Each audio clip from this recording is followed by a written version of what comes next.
Hello, this is Real World Audio, and today we are looking at the cost of the playback system. So, good vinyl versus good digital. And we often hear the adage that good vinyl is too expensive, so the price point where vinyl becomes good to play, that's unacceptable.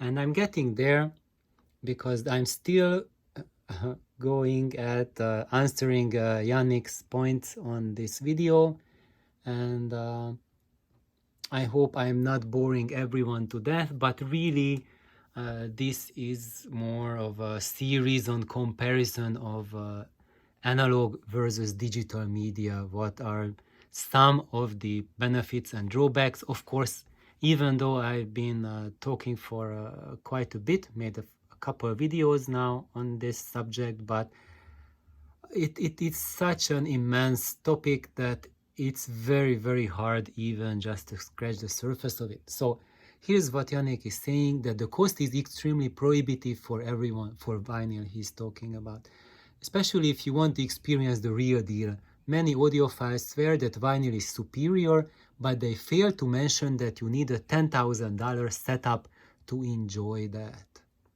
And he is also saying that I take an MSB top of the line deck before I touch a Kronos turntable. So I do agree with Yannick that digital, when it is well implemented, it can sound pretty good. And but also I have to add that if you just want a solution that you just buy at the store, pre-ordered, so you don't have to put in any effort, then it's going to be expensive, but not expensive just for a turntable setup. It's going to be expensive to get a deck that sounds like music. Most of the decks that you can find at the affordable price range will sound in a way that will be very questionable for people who want to listen to music. So let's now have a look at that, what Yannick is suggesting. And I'm not trying to pick on you, Yannick, sorry. Just get things into perspective. So he's mentioning an MSB top-of-the-line deck, comparing it to expensive turntables. And let's have a look at what that MSB top-of-the-line deck is. It's this guy, the Kronos, the MSB reference deck, and they have a price here, $50,000. So I think here we are also seeing the example that the top of the line deck cost just as much as a refined turntable system. So if we are talking about $10,000 for a good vinyl rig versus $50,000 for a good digital, then I say that vinyl is a very cheap solution. You can have 5 systems or just buy a vinyl rig and 100,000 records for the price of buying an MSP DAC. And maybe this is not even the most expensive DAC. If you look at AudioNote, look at the price tag here, 153,000 USD. So if we want to go crazy, you do not just need to think about a Kronos turntable. By the way, I never heard a Kronos turntable, so I have no idea how it sounds. But if you want to go silly in the prices, you can go silly with both digital, not just analog. You don't need to be a vinyl lover to be able to spend unlimited amounts of money. And I'm not saying that these don't sound good. Yes, they do sound absolutely amazing and musical, but I'm also saying that vinyl systems in this price range also sound absolutely amazing and musical. So at this point, we are really, I would say, at a draw between digital and analog, because what we can agree on is that for both media to get the most of it, you need to spend a silly amount of money. However, my channel is called Real World Audio, not exorbitantly priced gear audio or high-end to the extreme audio, is because I want to give you all solutions on how you can build your system, what to look for, what directions to go through, so that you will get an audio gear at home, a system that will present you with music or present you with what you want to hear without spending incredible amounts of money on it. Let's see. So here, for example, this was a video I did to destroy the myth that you really need exorbitant amounts of money for vinyl to sound good. This is a system. I put a little sound demo for it, for what it counts, not too much. It depends on your digital, what you are listening to, whether you will think this sounds like crap or whether this sounds like you are listening to a live performance. It's totally up to your digital playback system you are looking at right now.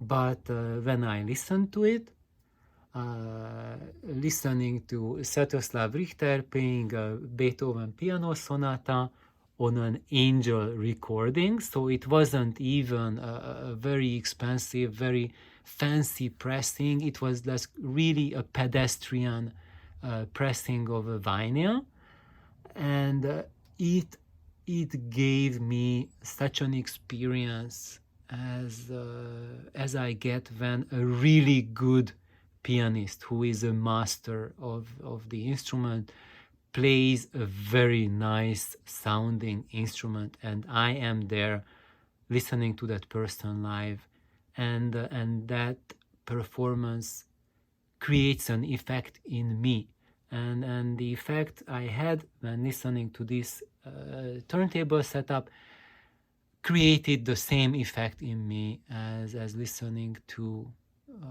a master play in live.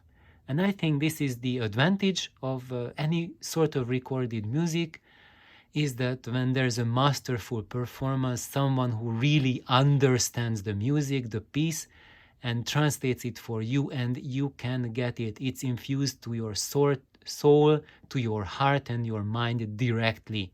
And I think this is the function of gear, and it's to me it can happen through both analog and through both digital, and this effect can and did happen at this price range. So this is a SOTA Sapphire turntable. It's about 20 plus years old. If you want to buy one used, you can, I think, buy one for $500 or less.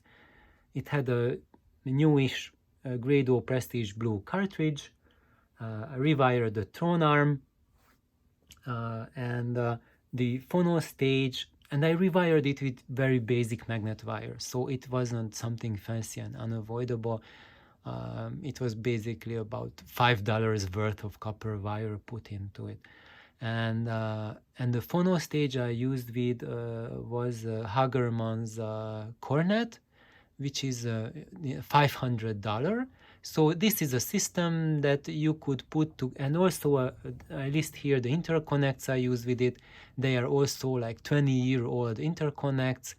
The whole system is around $1,300 if you want to put it together yourself, and it really gave me pure music. It was really astonishing. So it's not true that you have to spend at least $10,000. You can, it is feasible, it is possible to do at a lower price scale. But I also am sharing with you that you do not need to spend this much amount of money on an audio note deck or that much on an MSB reference deck. Of course, that will give you the sound that has the format that everyone is craving for and thinking about as the top of what is possible to today to reproduce. But that experience that it creates for you can be had at a much lower price range. I will show you. There's my Micromega Stage 5 CD player, 23 years old. If you can grab now, if you want to grab one now, probably you can get one used for $500. You will need to spend a few hundred more to recap it, and a couple dozen hours to do tweaks. And for me, this was a learning process of 10 plus years, an experimenting process of 10 plus years.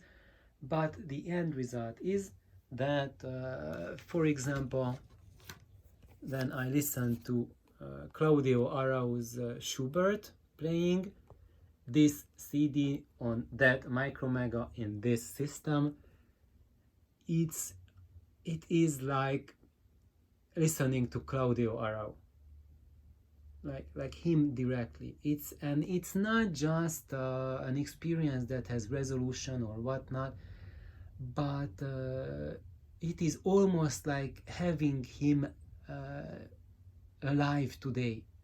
He has passed on, unfortunately. He's one of my favorite pianists, and it's been a great loss to the world that he has passed on. But his interpretations are just so masterful. So if you're looking for classical music and piano music in especially, I recommend Claudio Arau and Schubert, Beethoven, and then he recorded lots of Chopin. He recorded the complete works of basically all of the major pianists, and he is a pianist who has immense depth of knowledge, and really, so listening to this record on a system that is capable of bringing it to you is like literally getting Schubert in an injection shot directly into your heart, your soul, your mind and body at the same time. And it is happening with this Philips CD, Redbook CD, not DSD, nothing new. And of course, if you want it in DSD, you cannot have it because he died before that technology came. So that's one thing with technology, is that you have to use whatever you have. And I would say most of what was recorded in digital format is available in Redbook.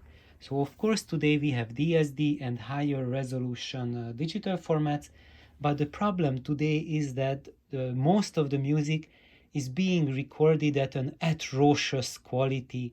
So even though we have much higher quality as the peak of digital where we can record, almost no one is recording in that format. And you would say, oh, now there's plenty of audiophile recordings being made, but that's, like, I would say, like a niche preference, as most of the artists who are performing and acting today, their recordings are produced, mastered and recorded at a quality that is worse than ever, because most of the people nowadays are listening on sound bars in better cases and actually on their cell phones, and that's the standard today. So even though digital has greater and greater capacity to record, most of the artists are going for lower and lower standards and qualities because that's the demand of the market.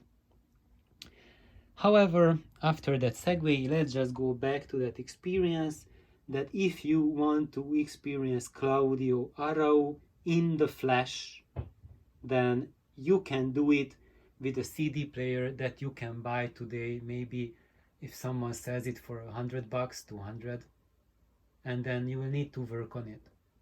Or maybe if you are lucky, then you don't, but I would say it really needs some substantial tweaking to really catapult it to this level that I would call like a stratospheric level, where you can